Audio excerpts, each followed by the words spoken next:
Bonjour, c'est Kaede. Aujourd'hui, j'aimerais vous présenter quelques-uns des points forts du district Ogimachi à Shirakawa-go, où de nombreuses maisons traditionnelles gashōzukuri subsistent encore.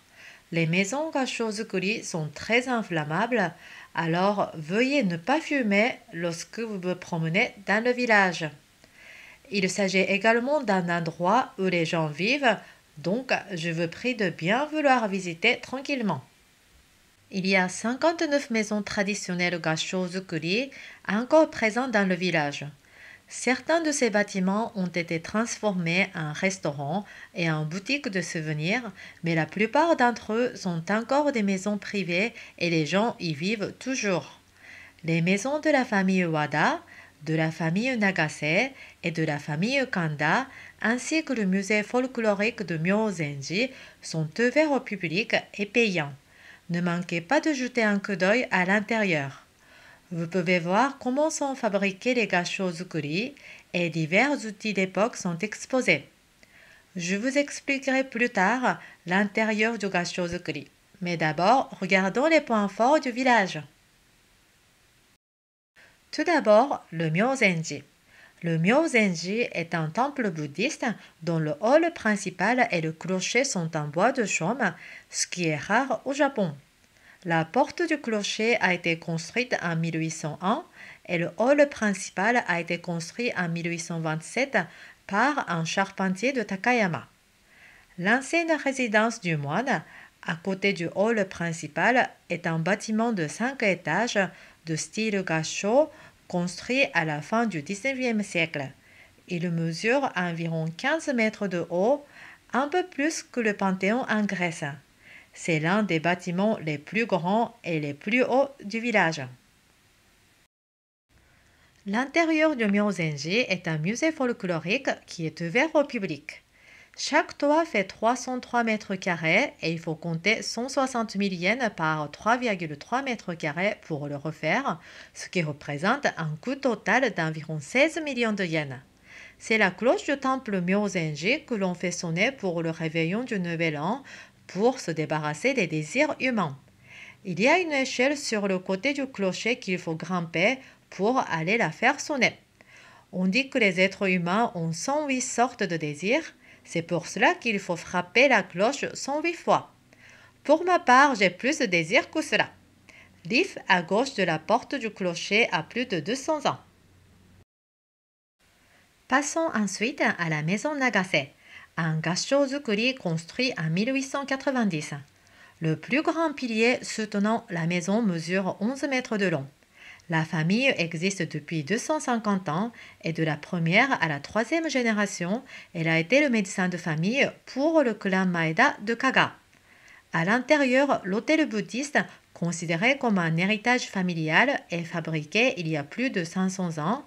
Des objets d'art et des équipements médicaux de l'époque Edo sont exposés. En 2001, le toit de chaume a été remplacé par 500 volontaires venus de tout le Japon.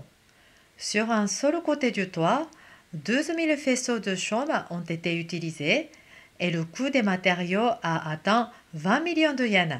C'est beaucoup d'argent. Voici la maison Kanda. Il s'agit d'un gashōzukuri à la structure élaborée, construit il y a environ 200 ans par les charpentiers de sanctuaire d'Ishikawa sur une période de 10 ans. Le deuxième fils de la famille Wada s'est séparé de la famille au début du XIXe siècle et y a dirigé une entreprise de brassage de saké. Des outils folkloriques sont exposés et vous pouvez monter jusqu'au dernier étage. Pour terminer, passons à la maison Wada. La famille Wada a été fonctionnaire et a prospéré grâce au commerce de salpêtre, une importante source de revenus pour Shirakawa-go. Ce gashōzukuri dont on dit qu'il a été construit au milieu du XVIIIe siècle est l'un des plus grands de Shirakawa-go. Aujourd'hui, la famille Wada y vit toujours et certaines parties du premier et du deuxième étage sont ouvertes au public. Pour voir le village d'Ogimachi d'en haut, il faut visiter l'observatoire des ruines du château d'Ogimachi. Cette plateforme surélevée où se trouvait le château au milieu du XVe siècle offre une vue panoramique sur le village d'Ogimachi. Le château a été détruit par un tremblement de terre en 1586 et aucun autre château n'a été construit depuis dans la région. L'observatoire est accessible en 20 minutes de marche depuis le côté est de la maison Wada ou par une navette payante. La vue est spectaculaire, c'est à ne pas rater. Si vous regardez attentivement les bâtiments, vous verrez que seul l'entrepôt du temple Myozenji et le bâtiment principal de la maison Wada ont les murs extérieurs en terre et non en bois. On dit que c'est parce que ces bâtiments étaient les plus importants du village, comme le temple et la maison de Wada, qui était la famille la plus importante du village à l'époque. N'oubliez pas de regarder également cet endroit.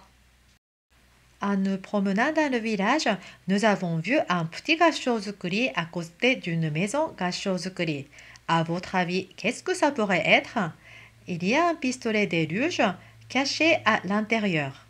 Les gashozukuri étant en bois avec un toit de chaume sont vulnérables au feu, donc chaque maison est équipée d'un canon à eau comme celui-ci. Les canons ne libèrent pas d'eau pour éteindre les incendies, mais arrosent plutôt les toits des gashozukuri afin d'éviter que les autres bâtiments ne soient brûlés par des débris volants. Ils renoncent donc aux maisons qui brûlent lors d'un incendie pour protéger les autres. Sur chaque canon de décharge d'eau est écrit le nom de la personne responsable et une fois par an, en novembre, ils organisent un exercice de décharge d'eau où ils libèrent tous les canons en même temps. C'est spectaculaire.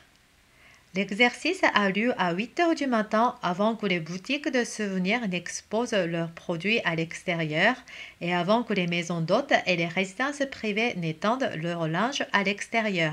C'est intéressant à savoir. Chaque nuit, pour la prévention d'incendie, les villageois très prudents font le tour du village à tour de rôle pour s'assurer qu'il n'y a aucun feu. Il est arrivé qu'un touriste tire des feux d'artifice et brûle une partie d'une maison et depuis, ils sont interdits dans le village. Puisque vous êtes ici, vous devrez absolument entrer et voir comment est construite une maison gashozukuri. Je vous expliquerai en détail dans la prochaine vidéo.